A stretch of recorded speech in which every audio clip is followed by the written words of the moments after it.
Olá, seja bem-vindo! Estamos começando o nosso ponto de vista e o assunto hoje é o X da questão. Vamos falar sobre a suspensão do antigo Twitter, o X.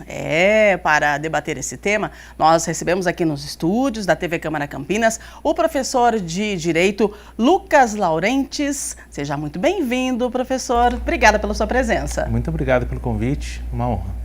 Maravilha. Professor de Direito Internacional e Constitucional. Honra nossa. Vamos lá, gente. Não é segredo para ninguém que o X, o antigo Twitter, está suspenso no Brasil desde o dia 30 de agosto por ordem do ministro do Supremo Tribunal Federal, né?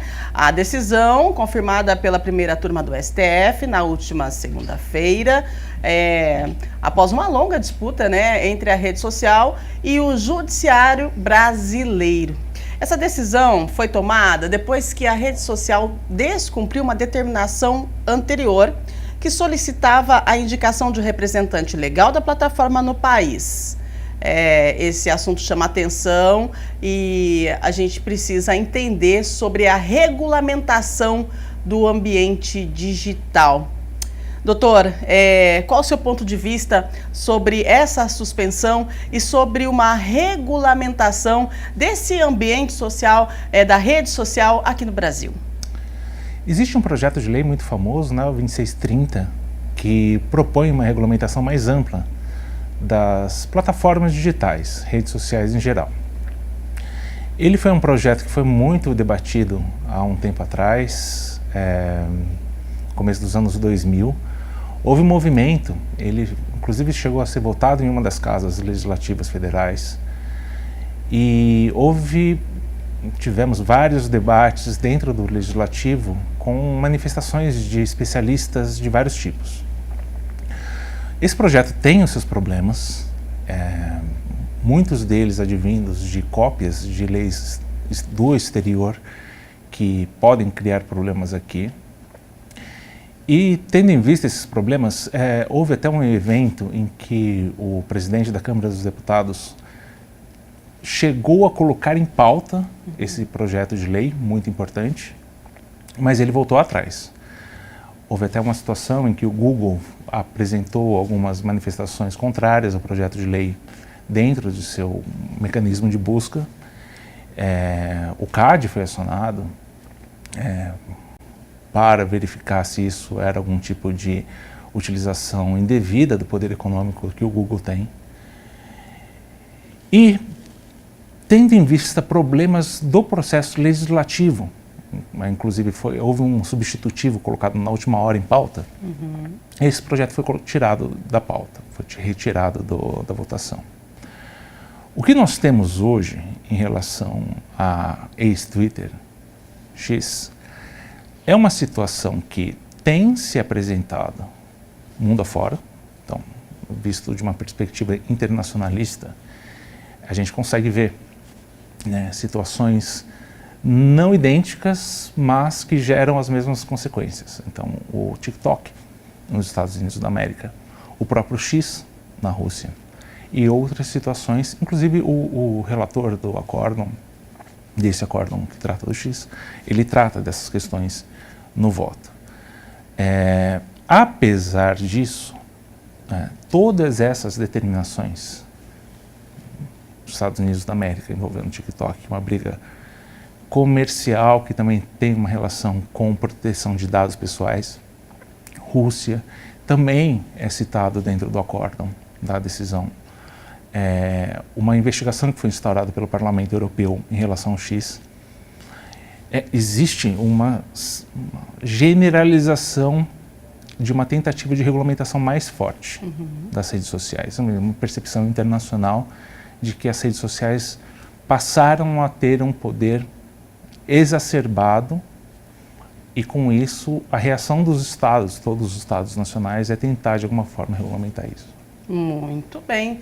Ótima explicação, né? E vamos lembrar que a gente está falando de uma suspensão, né? Não foi um bloqueio permanente, é uma suspensão condicionada a cumprimento das ordens judiciais e pagamento de multa, né? Quais as implicações a suspensão de uma rede social como o X, doutor, pode ter em um país que não se fala muito aí sobre prejuízo na questão de marketing, de marcas, né? Por enquanto, o pessoal, suspendeu, vamos migrar para outra rede social e aí tem aquela briga, mas as pessoas, né, que utilizam essa rede para trabalhar, né, no seu ponto de vista, qual que é o impacto na economia, vamos dizer assim, brasileira, né? A gente pode pensar, em primeiro plano, em um impacto, digamos, macro, Uau. que seria o impacto das relações internacionais. Porque a gente está lidando com uma situação em que existe uma empresa com sede internacional. Existe uma determinação judicial de um país que, por várias razões que são explicadas dentro do processo, não consegue fazer com que essa empresa cumpra a decisão judicial. É citado lá dentro, por exemplo, não são apresentadas as contas, mas foi dito dentro do processo que a dívida somada a todas as multas seria em torno de 18 milhões de reais. E foram bloqueados 2 milhões da conta do X. Então é um caso em que o judiciário e o Estado brasileiro, portanto, não consegue fazer valer a sua própria decisão. Como arma ou como forma juridicamente regulamentada para que isso fosse feito, existe todo um caminho de relações internacionais que teria que ser acionado de forma mais cautelosa. Isso de acordo com a lei e com todos os tratados que regem uma matéria como essa, que é complexa.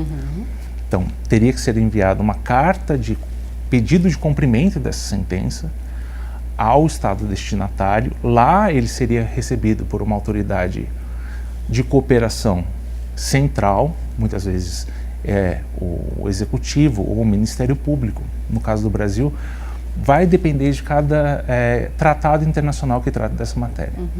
Chegando lá, é enviado para um juiz que faz cumprir a determinação.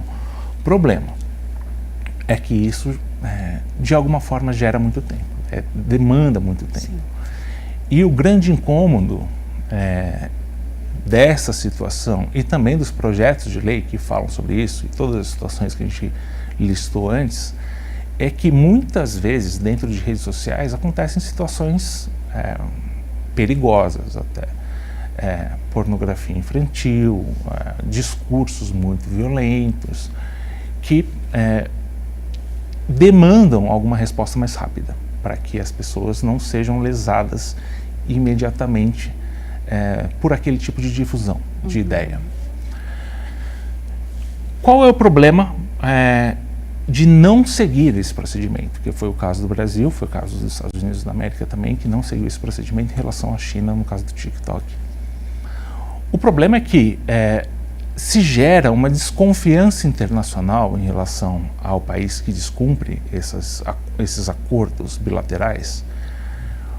E essa desconfiança internacional pode gerar uma fuga de outras pessoas que queiram entrar dentro do país, estabelecer empresas e negócios e investimentos dentro do país, pensando que os próprios tratados que foram assinados pelo Estado, eles, em situações como essa, não foram cumpridos, não foram colocados em prática.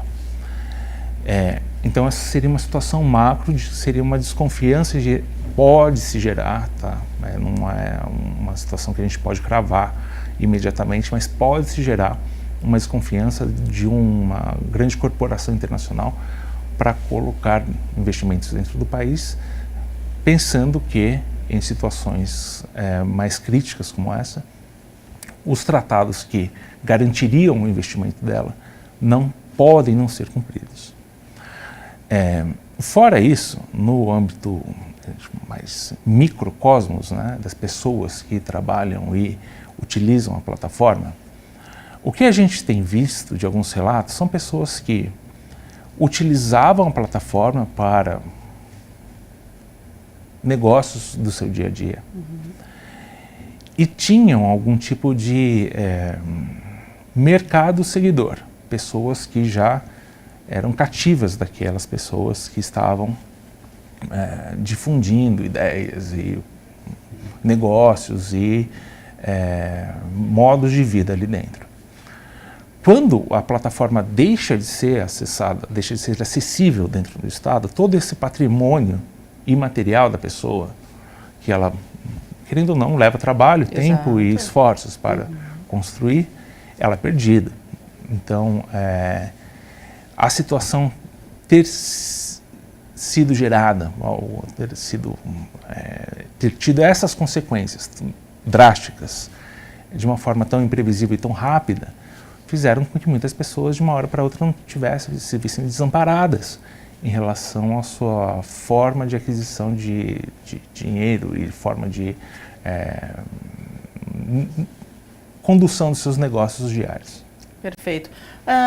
Doutor, professor, né, isso já era previsto, no seu ponto de vista aí, já que, né, é uma dívida muito grande e teria como ter aí essa previsão de que poderia acontecer isso, porque é algo que no Brasil aconteceu outra suspensão de rede social, que eu me lembre, eu acredito que por conta de dívidas, assim, igual aconteceu aqui com o X, eu acho que não, né? A gente teve algumas situações em que, por exemplo, o WhatsApp foi suspendido por decisão por conta de, liminar de juízes, e aí de primeira instância. Essa questão foi levada ao Supremo Tribunal Federal também. Nós tivemos também uma situação crítica, né, envolvendo o Telegram, que na iminência de acontecer o mesmo que aconteceu com o X, indicou um representante legal e não teve essa situação levada ao extremo. Mas veja, o que a gente tem de preocupante nessas situações todas é, primeiro, a generalização dessas situações. Então, o dono do Telegram ele foi preso pelo Estado francês. E a questão mais importante aí não é exatamente o valor da dívida, porque essas plataformas, elas monetarizam, elas geram muito valor. Então, uma dívida de 18 milhões de reais não tem grande relevância para o fluxo de valor que elas geram. A grande questão, e aí é uma questão mais complexa, difícil, é uma questão política, porque essas plataformas têm sido utilizadas por vários estados nacionais para gerar uma espécie de guerra internacional de versões sobre situações, fatos e, enfim, temas. E mais do que isso, uma situação em que os estados nacionais se veem de alguma forma impedidos, dificultados de ter o acesso a empresas como o caso do Telegram, sediado em Dubai, com poucos funcionários, que normalmente não responde nenhuma ordem judicial, raramente elas dão alguma resposta a e-mails enviados com intimações, e que, no final das contas, continuam difundindo discursos muito perigosos em algumas situações. O Telegram é famoso pela difusão de discursos terroristas, que é uma situação muito alarmante, pode gerar perdas de vidas muito sérias. Então, os estados, por uma questão de autoproteção e de proteção até muitas vezes da própria população, eles estão contra-atacando numa espécie de guerra cibernética internacional que envolve, de um lado, as empresas que tentam fugir das decisões e, do outro lado, os estados que estão se armando e criando mecanismos para realizar esse controle. É algo bem complexo, né? É importante essa explicação do professor, porque é algo novo que está acontecendo. As pessoas tiveram aí que migrar para outra rede social, né? Estão tentando entender ainda o que aconteceu, e aí a gente vem com um entrevistado, né, cheio de conhecimento para poder compartilhar com a gente. Isso é bom demais. Vamos lá, a punição, né, de quem não é parte do processo.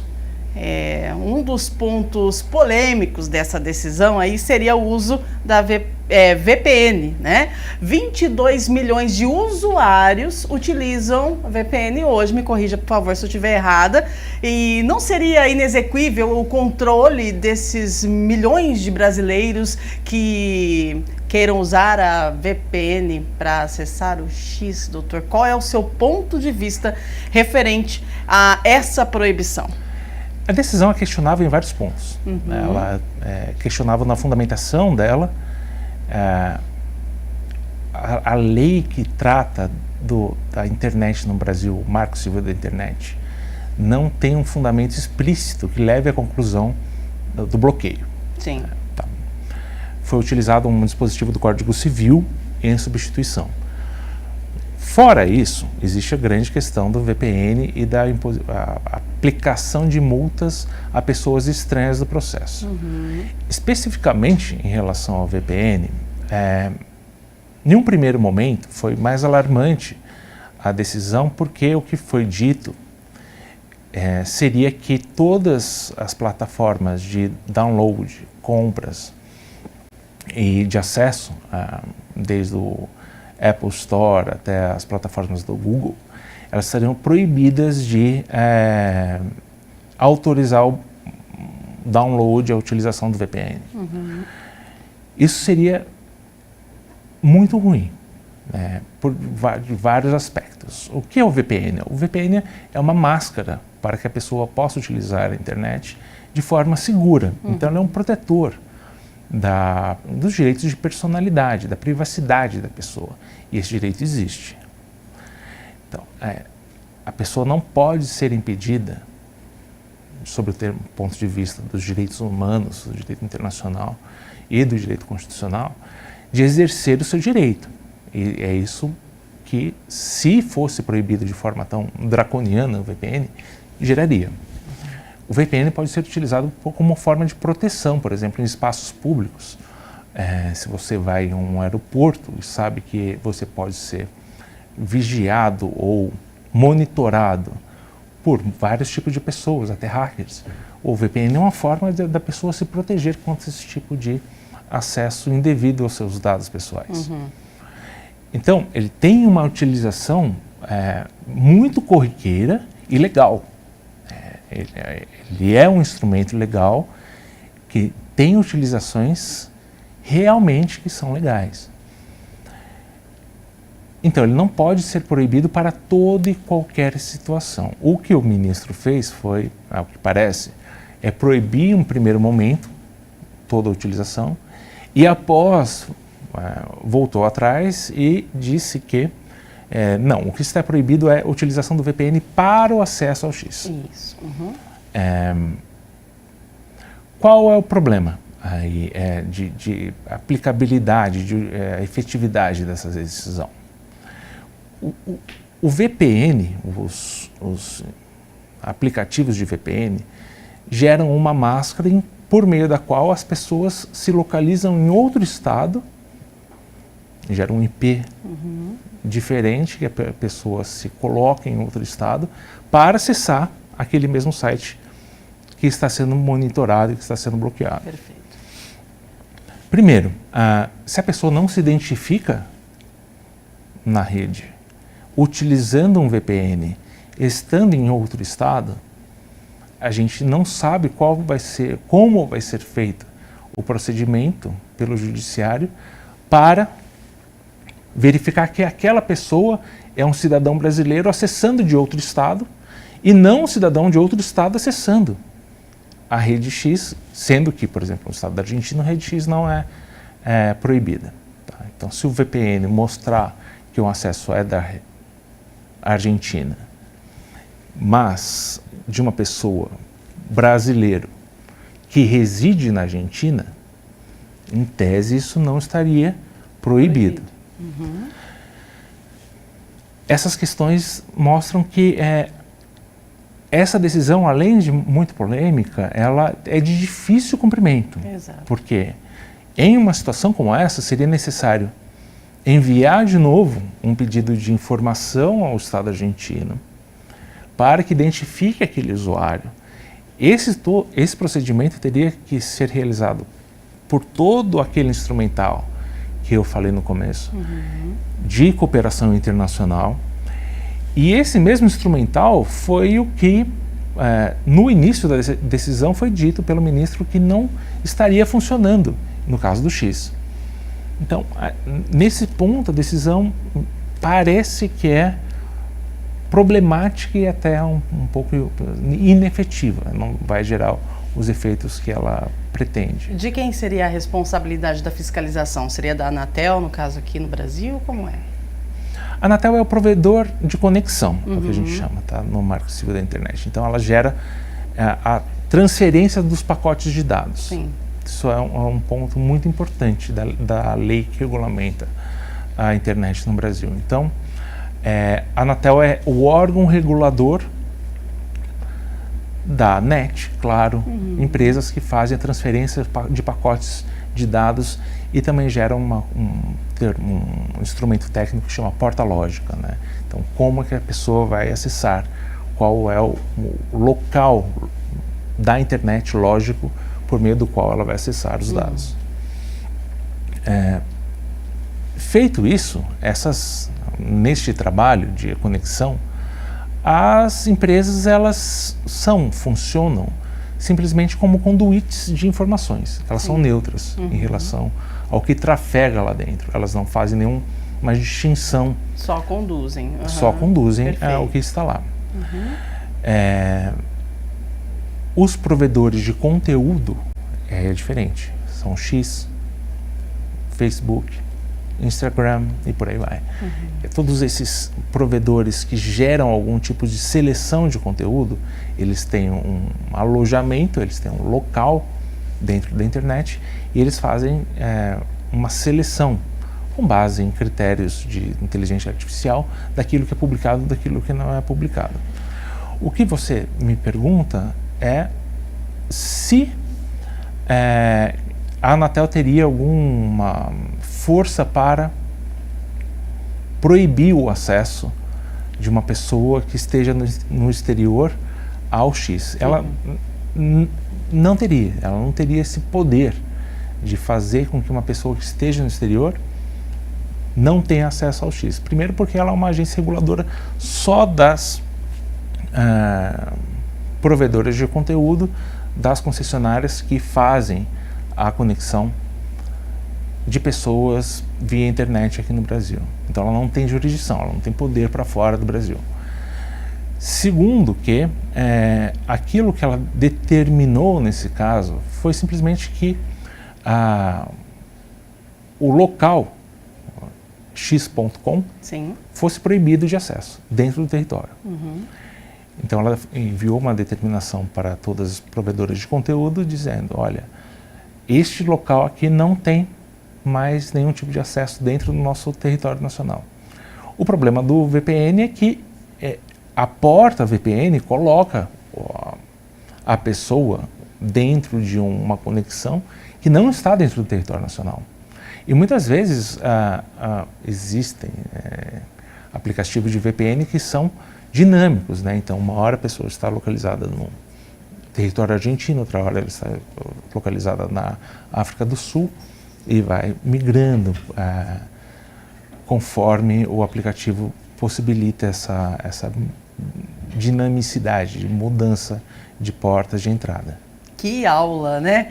Que aula estamos recebendo hoje aqui no Ponto de Vista. Nós estamos com o professor de Direito Lucas Laurentes. Nós vamos para um breve intervalo, vamos tomar uma aguinha e daqui a pouquinho a gente volta então com você que está aí do outro lado. Nós estamos falando sobre o X da questão, estamos falando sobre a suspensão, né, da rede social X, lembrando que é uma suspensão, né? Então muita coisa ainda pode acontecer. E você, como tem se comportado, como é é que tem sido o seu dia a dia aí sem o X? Está tudo tranquilo? Já migrou para outra, né? Nós vamos falar disso daqui a pouquinho também. Fique aí, intervalinho, tomar uma aguinha e já já nós voltamos com mais ponto de vista.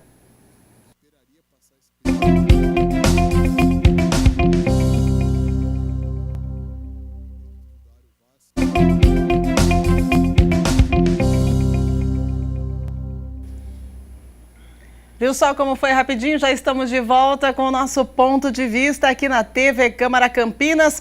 Ponto de vista de hoje com o X da questão. Estamos falando sobre a suspensão do X. Ao meu lado está o professor, né? Também é advogado. Só professor. Só professor, também. Advogado também. Lucas Laurentes. Ele que trouxe para a gente no último bloco informações importantes sobre o X, né? A suspensão do X. O que está acontecendo no Brasil referente a esse assunto e também quais os impactos, né, que tem trazido aí para as pessoas que trabalham com a rede social. E não é só isso, né? O Brasil, gente, tem o 6º maior número de usuários do X no mundo. 6º maior. São 21,4 milhões de brasileiros que têm conta na rede social, né? Essa turma vai correr para onde nesse mercado? Existem vários aplicativos de rede social que competem com o Twitter e X. O próprio Instagram tem um aplicativo similar, né, de compartilhamento de notícias rápidas. O que existe de variação é o sistema de seleção de conteúdo. Exato. Então, há relatos de que o sistema de seleção de conteúdo do próprio X era menos regulamentado, então ele gerava maior velocidade de difusão das ideias, gerava maior rapidez de interconexão entre usuários. O que a gente não pode, de alguma forma, cravar como sendo verdadeiro, porque a gente não sabe o que a gente conhece como código-fonte do sistema. Então, esse é um problema que tem sido também debatido no Legislativo. Por exemplo, existe um projeto de lei para regulamentação de inteligência artificial em âmbitos variados, entre eles a inteligência artificial aplicada dentro de redes sociais. O código-fonte é o sistema lógico que faz a seleção de conteúdos e faz como resultado de um input, gera o output, gera o resultado da busca. É uma operação complexa matemática, mas o que se discute hoje seria se essas redes sociais têm algum tipo de obrigação de revelar como funciona o sistema, como funciona as portas de input e output. Para que os usuários, como você pergunta, né, tenham consciência de, olha, estou entrando em um sistema que vai me gerar tais tipos de resultado, tal tipo de experiência dentro da rede social. Ou vou migrar para um outro local em que esses resultados que estavam sendo apresentados naquela não sejam tão... estejam mais no meu agrado, estejam mais no meu perfil. Sim. Hoje, a gente não tem essa clareza de como as redes sociais e também outros sistemas de inteligência artificial, a gente não tem essa clareza de como eles funcionam. E por isso as pessoas simplesmente vão na intuição, né? Tenta uma rede social, utilizam essa rede social, veem como é a experiência que eles obtêm ali dentro, migram para outra, tentam de novo. Isso é uma espécie de como se o consumidor não soubesse o rótulo daquele produto que ele está consumindo. Ele está utilizando no escuro. Existem, né, termos de uso, existem os termos para utilização, mas ali dentro também não existe a divulgação explícita de como o sistema opera. Então, é muito difícil a gente saber para onde o consumidor vai migrar, porque ele pode migrar desde o Instagram,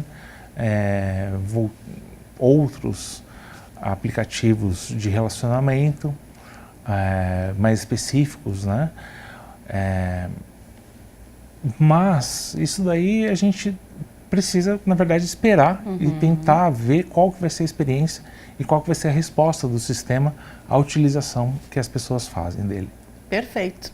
Professor, no seu ponto de vista, né, a justiça brasileira também deve sentir as consequências desse episódio, dessa suspensão, de todo esse burburinho que se causou, porque hoje só se fala nisso, né? Semana passada e hoje estamos na segunda semana de setembro, né? E ainda não tem uma decisão e as pessoas vão falando e está suspenso e tem a tal da VPN e aí? O que acontece? A justiça brasileira, né?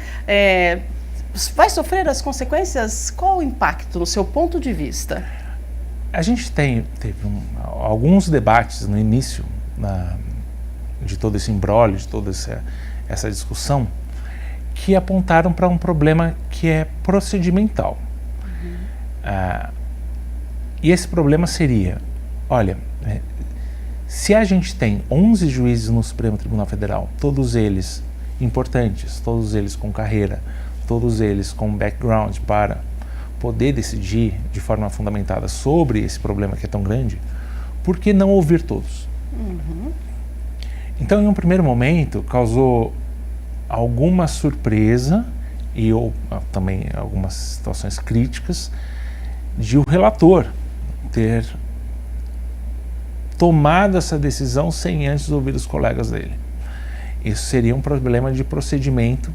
E esse problema de procedimento, de alguma forma, gera uma questão de enfraquecimento da decisão, porque a partir do momento em que ela é uma decisão pessoal, individual, ela deixa, de alguma forma, de ter a legitimidade de todo o colegiado. E gera também um problema de fragmentação dentro do Supremo Tribunal Federal, porque se um juiz individual dentro do Supremo pode tomar e toma uma decisão tão drástica como essa, os outros também de alguma forma se sentem legitimados a fazer isso em outras situações. Se os juízes do Supremo Tribunal Federal todos começam a decidir individualmente questões importantes e polêmicas e difíceis, o que a gente vai ter é o que as pessoas, né, os teóricos chamam de individualização ou fragmentação do tribunal como um todo. Alguns falam até da metáfora das 11 ilhas. 11 juízes que não tem nenhuma ponte entre eles conversando. Isso enfraquece o tribunal como um todo e gera problemas de legitimidade e contestação perante ele. Por outro lado, o judiciário, o Estado como um todo, ele já vem sofrendo de um processo de desgaste dentro de redes sociais, dentro da internet como um todo. Isso é um fenômeno, de novo, não é só brasileiro, todos os lugares do mundo. E a internet, de alguma forma, gera uma despersonalização da pessoa que está emitindo a mensagem e, ao se sentir despersonalizada e não identificada, as pessoas muitas vezes tendem a subir o tom do discurso e subir o tom da agressividade. Quando isso ocorre em uma escala muito grande, vai escalando, vai gerando maiores críticas, vai gerando um efeito manada, né, entre as pessoas, o Estado de alguma forma se vê acuado perante a opinião pública e se vê acuado perante esse conjunto de pessoas que atacam ele de uma forma tão agressiva. O que nós precisamos saber, o que a gente precisa ver nessa decisão específica do Supremo Tribunal Federal é se essa decisão vai gerar algum tipo de efeito manada como esse, de uma radicalização maior contra o judiciário do que a gente já viu agora. Muito bem. Mais um ponto de vista do professor, vamos lá. Faltou detalhamento à população sobre os pedidos de derrubada dos perfis? Do seu ponto de vista, faltou detalhamento? Qual é a sua avaliação sobre a ação que ocorreu? O Marco Civil da Internet, nesse caso, ele tem uma regra muito famosa, o artigo 19 do Marco Civil da Internet, que cria um procedimento bifásico, a gente chama. Então, é necessário, primeiro, para a derrubada de um perfil ou para a derrubada de um conteúdo dentro de um perfil, que exista uma ordem judicial. Esta ordem judicial deve ser realizada após a indicação da URL, então, o local da internet que está esse conteúdo. E esse local precisa mostrar um conteúdo proibido, de várias formas. Tá? Pornografia infantil, discursos radicais, discursos que geram perigo concreto contra as pessoas. Se for localizada uma URL como essa, e alguém, Ministério Público, pessoas interessadas, né, atacadas dentro de alguma situação, solicitarem ao juiz que aquela URL seja derrubada, esse juiz deve enviar uma ordem cautelar, uma ordem inicial do processo, e esta ordem enviada à rede social, provedor de conteúdo, precisa de uma resposta. Se o provedor de conteúdo não responder ou não retirar esse conteúdo, aí sim é possível que seja realizada a retirada impositiva. Então, é preciso ter todo esse caminho até que exista uma retirada de acordo com a lei, com o artigo 19 do Marco Civil da Internet. Isso é diferente em muitos outros países. Tá? Os Estados Unidos da América, eles são muito mais protetivos. Existem algumas exceções, mas em geral não é possível retirada de conteúdo de rede social. É uma lei famosa federal que não autoriza esse tipo de operação. Dentro da Europa existem leis nacionais, existe também um regulamento do Parlamento Europeu, uma lei da União Europeia, que autoriza com prazos, com procedimento também, para que isso seja feito de forma adequada, legítima. O que a gente viu nesse caso do X é um efeito colateral, porque a própria rede social deixou de ser acessível. Então, os posts e os perfis continuam presentes dentro dela, mas passaram a ser inacessíveis para as pessoas que estejam localizadas no território nacional e, enfim, não utilizem subterfúgios para fazer o acesso. Muito bem explicado. Olha, nos primeiros dias após a suspensão, teve uma outra rede social aí, parecida, né, com essa que está suspensa, viu um crescimento impressionante com mais de 880 mil novos usuários brasileiros se registrando, totalizando cerca de 7 milhões de contas ativas, né? Essa mudança de plataforma tem gerado discussões sobre a liberdade de expressão e a busca de ambientes digitais mais saudáveis, como nós já conversamos, né? Agora, o que o professor espera do desfecho desse impasse? Ponto de vista para a gente fechar. É muito imprevisível. É muito difícil a gente saber qual que vai ser o final dessa história, qual vai ser a consequência final de toda essa questão. O que a gente vê, no caso do X especificamente, é como que eu vou dizer, radicalização da direção do X, de alguma forma, que tomou atitudes não esperadas de uma empresa que queira ou procure realizar operações dentro de uma normalidade das coisas. Tá? O que eu estou querendo dizer é mais ou menos que não era, me parece, completamente necessário chegar até esse ponto que o X chegou. A nomeação de um representante legal é uma coisa bastante simples e acontece com todas as redes sociais Sim. que nós conhecemos, eles têm um representante social para receber algum tipo de intimação. Por outro lado, existe também uma escalada do judiciário em relação a esse tema. Por razões variadas, o judiciário de alguma forma parece que se sente afrontado, se sente desprestigiado quando uma decisão dele especificamente, claramente, diretamente, não é cumprida. E isso está gerando uma escalada de reações cada vez mais radicais pelo lado do judiciário também. Me parece que se os dois lados, é como uma guerra realmente, né?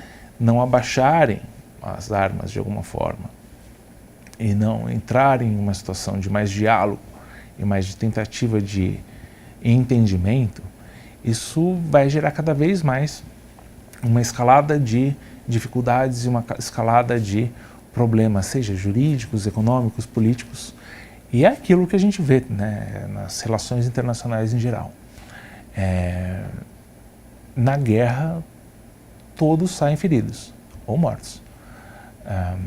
Nesse caso também, a gente está vendo uma guerra internacional envolvendo redes sociais, e o Brasil entrou nela de forma muito forte agora, e que o que nós podemos esperar dela é que muitas pessoas vão ter prejuízos e muitas pessoas vão sofrer com ela, né, com essa guerra, seja pessoas no nosso cotidiano, seja pessoas das instituições ou de empresas que de alguma forma tenham relação com isso.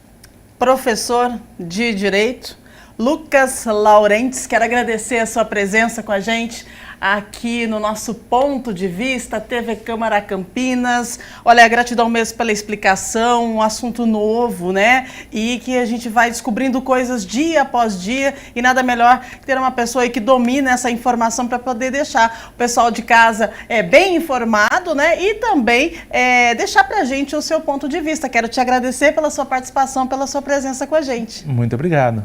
Estou sempre à disposição.